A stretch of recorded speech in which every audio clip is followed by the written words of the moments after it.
If you're still alive, this is for you. Because right now, you're living someone else's dream. There's someone who went to sleep last night praying just to take one breath without pain. You just did, without even thinking. That was a gift.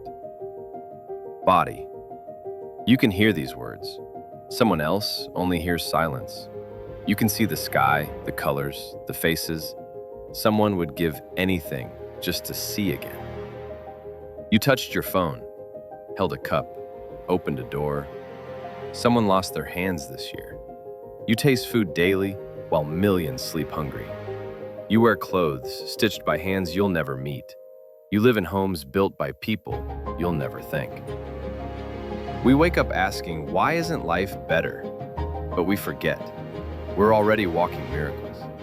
Your lungs are breathing, your heart's still beating, not because you earned it, because you were given this chance, again. So don't wait for the perfect day to feel thankful. This moment, right here, right now, is full of reasons to say thank you.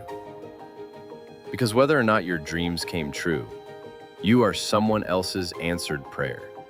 You're alive, you're loved, you're not done yet.